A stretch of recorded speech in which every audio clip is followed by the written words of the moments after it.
Hi everyone, welcome to Ramesh maths corner. Last class లో మనం fractions and decimals గురించి explain చేసుకున్నాము. అదే విధంగా కాంపిటేటివ్ ఎగ్జామ్స్ కి ఎలాంటి ప్రశ్నలు వస్తాయి అనేది ముందు వీడియోలో ఎక్స్ప్లెయిన్ చేసుకున్నాం. అయితే ఈ క్లాస్ లో మనం డేటా హ్యాండ్లింగ్ సంబంధించి మనకు 6th క్లాస్ నుంచి 10th క్లాస్ వరకు ఆ పై క్లాసులు కూడా ఈ లెసన్ ఇలానే కంటిన్యూ అవుతుంది. అది స్టాటిస్టిక్స్ గా మారుతుంది. అయితే 10th క్లాస్ లోపు ఉన్న సిలబస్ లో మనం ఏదైనా competitive exam like TET, DSC, NMMS, LTSC ఇలాంటి ఎగ్జామ్స్ కోసం బిలో 10th క్లాస్ ఉన్న సిలబస్ లో మనకు ఈ డేటా హ్యాండ్లింగ్ దత్తాంశ నిర్వహణ అనే పాఠం నుంచి ఎలాంటి ప్రశ్నలు వస్తాయి, మనం ఈ లెసన్ కి సంబంధించి ఏం బేసిక్ ముందు నేర్చుకో ఉండాలి అనేది ఈ క్లాస్ లో తెలుసుకుందాం. సో మనం డేటా హ్యాండ్లింగ్ అంటే దత్తాంశ నిర్వహణ. ఏదైనా సరే ఒక డేటాని కలెక్ట్ చేసుకుని ఆ డేటాని విశ్లేషించడం అనేది మనం ఈ లెసన్ ద్వారా ఎలా చేయాలో తెలుసుకుంటాం. అయితే ఈ డేటా హ్యాండ్లింగ్ ఈ ఇచ్చినటువంటి దత్తాంశాన్ని మనం విశ్లేషించడానికి మనం ఒక పట్టిక రూపంలో లేదా దాన్ని పిక్చర్ రూపంలో సులభంగా అర్థమయ్యేలాగా దాన్ని రూపొందించుకుంటాం. అయితే ఉన్న సమాచారాన్ని విశ్లేషించడానికి మనం సెంట్రల్ టెండెన్సీ మెజర్స్ అంటాం. అంటే కేంద్రీయ స్థాన విలువలు అని 3 ఉంటాయి.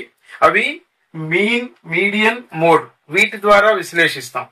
అదే విధంగా చరశీలత మాన కొలతలు, మెజర్స్ ఆఫ్ డిస్పర్షన్, వాటిల్లో మనకు చతుర్థాంశకు విచలనం, సగటు విచలనం, ప్రామాణిక విచలనం, విస్తృతి, వ్యాప్తి ఈ అంశాలు వస్తాయి. కానీ మనకు ఇవన్నీ ఏపీపీఎస్సి గ్రూప్స్ రాసే వాళ్ళకి ఎక్కువ ఇస్తుంటాడు.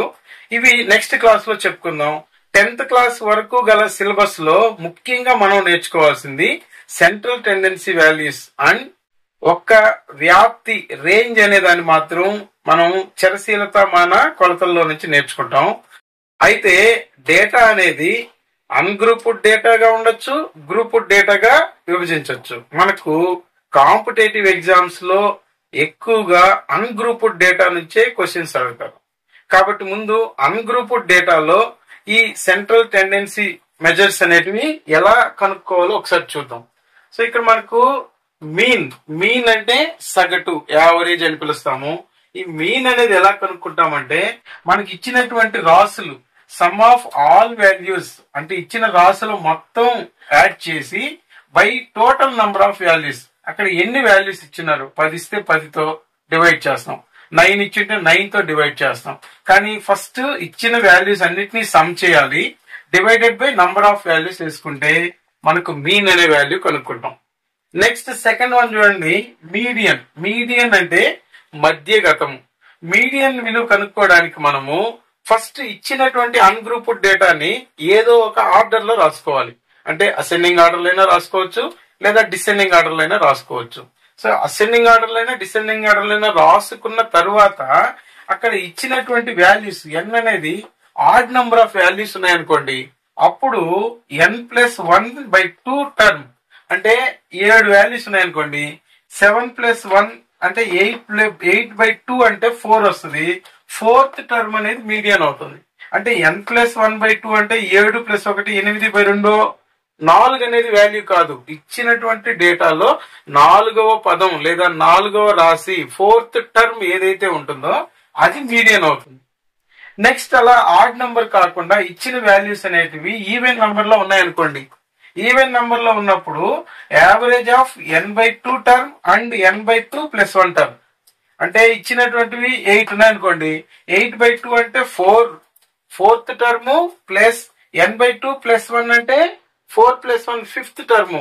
ఈ 4th టర్మ్ కి 5th టర్మ్ కి యావరేజ్ గా చేస్తే అక్కడ వచ్చిన విలువ మీడియన్ అవుతుంది. సో ఇక్కడ మీడియన్ కనుక్కునేటప్పుడు కొద్దిగా జాగ్రత్తగా గుర్తుపెట్టుకోండి. ఫస్ట్ ఇచ్చినటువంటి డేటాని ఒక ఆర్డర్ లో రాసుకోవాలి, అది అసెండింగ్ ఆర్డర్ అయినా డిసెండింగ్ ఆర్డర్ అయినా. ఆ తర్వాత ఇచ్చినటువంటి వాల్యూస్ ఆడ్ నంబర్ లో ఉన్నాయా ఈవెన్ నంబర్ లో ఉన్నాయా అని గమనించి, సో ఆడ్ నంబర్ లో ఉంటే ఈ సూత్రం అప్లై చేయాలి, అదేవిధంగా ఈవెన్ నంబర్ లో ఉంటే దీన్ని అప్లై చేయాలి. Next mode, third one mode చూడండి. మోడ్ అంటే ఇక్కడ పర్టికులర్ గా దానికి అన్గ్రూప్డ్ డేటాలో సూత్రం ఏమీ ఉండదు, మనం ఏమి సూత్రం లాగా చేయాల్సిన అవసరం లేదు. అంటే అక్కడ to find it by counting the frequency of each value, ఎక్కువ సార్లు ఏదైతే రిపీట్ అవుతుంటుందో దాన్నే మనం మోడ్ బాహుళ్యకము అని పిలుస్తాం. అంటే ఇచ్చినటువంటి ఒక డేటాలో 4 అనేది ఎక్కువ సార్లు వచ్చిందంటే ఆ 4 అనే వాల్యూనే మోడ్ గా చూపిస్తాం. సో ఫర్ ఎగ్జాంపుల్ ఒక క్లాస్ రూమ్ లో 40 మంది పిల్లల్లో మీకు ఏ హీరో అంటే ఎక్కువ ఇష్టమో అని అడిగామనుకోండి, అక్కడ ఆ 40 మంది పిల్లలు ఏ హీరో పేరు ఎక్కువ సార్లు చెప్తారో దాన్ని మనం మోడ్ బాహుళకంగా గుర్తిస్తాం. నెక్స్ట్ ఇక్కడ మీన్, మీడియన్, మూడు, ఈ మూడుటికి మధ్య ఉన్నటువంటి సంబంధం ఏంటి అని అంటే mode equal to 3 into median minus 2 into mean. ఈ సూత్రం ద్వారా మనకు కాంపిటేటివ్ ఎగ్జామ్స్ లో ఎక్కువ ప్రాబ్లమ్స్ అనేటివి వస్తాయి. సో ఈ సూత్రం అప్లై చేసి సులభంగా ఆన్సర్ కనుక్కోవచ్చు. నెక్స్ట్ 5th వన్ చూడండి, రేంజ్. రేంజ్ అంటే వ్యాప్తి.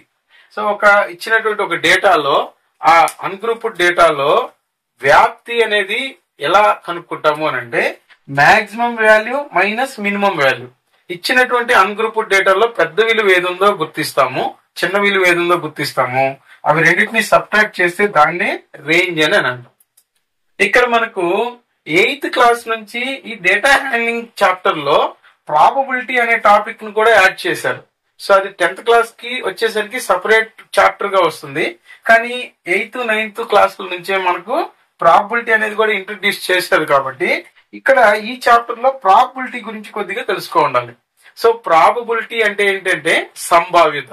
ఏదైనా ఒక పని, ఒక ఘటన అని అంటాం, ఈవెంట్ అంటాం. ఆ ఘటన జరగడానికి ఎంత అవకాశం ఉంది, జరగకపోవడానికి ఎంత అవకాశం ఉంది అనే దాన్ని అంచనా వేసి చెప్పడాన్ని ఇక్కడ మనము ప్రాబబిలిటీ అని అంటాం. అంటే ఇక్కడ మనకు ఫర్ ఎగ్జాంపుల్ ఒక కాయిన్ గాని, ఒక డై గాని ఇలాంటి ప్రాబ్లమ్స్ ఇస్తాడు. ఒక కాయిన్ కి మనకు 2 ఫేసెస్ ఉంటాయి, హెడ్, టైల్. సో మనం ఇలా ఎగరేసినప్పుడు అది హెడ్ అయినా పడొచ్చు, టైల్ అయినా పడొచ్చు. అయితే టోటల్ ఛాన్సెస్ ఏముంటాయి, హెడ్, టైల్, టూ ఛాన్సెస్ ఉంటాయి. అయితే మనకు అనుకూలంగా పడడానికి హెడ్ పడుతుంది అని అనుకోవడానికి ఒక ఛాన్స్ ఉంటుంది, టైల్ పడడానికి ఒక ఛాన్స్ ఉంటుంది. కాబట్టి దీన్ని తెలియజేసేటప్పుడు ప్రాబబిలిటీని మనం లెక్కించేటప్పుడు ఎలా లెక్కిస్తామంటే number of favourable outcomes. Head పడడానికి మనకు అవకాశం ఎంత ఉంది, 1 ఉంది, by total number of outcomes. ₹1 coin ఎగరేసినప్పుడు టోటల్ గా ఛాన్సెస్ అసలు ఎన్ని వస్తాయి, 2 వస్తాయి. కాబట్టి ఇక్కడ మనకు favourable outcomes by total outcomes అంటే 1/2 అని ఇలా ఫ్రాక్షన్ ఫామ్ లో మనం ప్రాబబిలిటీని చూపిస్తాం. అయితే ఒక ఘటన యొక్క ప్రాబబిలిటీ అనేది ఎప్పుడు కూడా 0 కన్నా ఎక్కువగా 1 కన్నా తక్కువగా ఉంటుంది. అదే 1 గాని వచ్చింది అనుకోండి దీని వాల్యూ, అది ఖచ్చిత ఘటన, ఖచ్చితంగా జరుగుతుంది, ఇంక దాంట్లో ఎలాంటి మార్పు లేదు అని అంటాం. అలా కాకుండా దీని వాల్యూ 0 వచ్చింది అనుకోండి అస్సలు జరగదు, అసంభవ ఘటన అని అంటాం. అంటే ఇక్కడ మనకు ఈ 3 కాన్సెప్ట్స్ ప్రాబబిలిటీలో మనకు ఈ విషయాలు తెలిసింటే మనం ఎలాంటి ప్రాబ్లం అయినా సాల్వ్ చేయొచ్చు. ఈ డేటా హ్యాండ్లింగ్ అనే టాపిక్ మనకు 10th క్లాస్ లోపల సిలబస్ ఉన్న ఏ కాంపిటేటివ్ ఎగ్జామ్ కైనా సరే ఈ టాపిక్స్ మనకు అర్థమైతే చాలు, ఎలాంటి ప్రశ్న అయినా సులభంగా ఆన్సర్ చేయొచ్చు. సో ఈ కాన్సెప్ట్స్ ని యూజ్ చేసి మనం కాంపిటేటివ్ ఎగ్జామ్స్ లో ఎలాంటి ప్రాబ్లమ్స్ వస్తున్నాయి, మనం ఎలా సాల్వ్ చేయాలి అనేది నెక్స్ట్ క్లాస్ లో తెలుసుకుందాము. Thank you.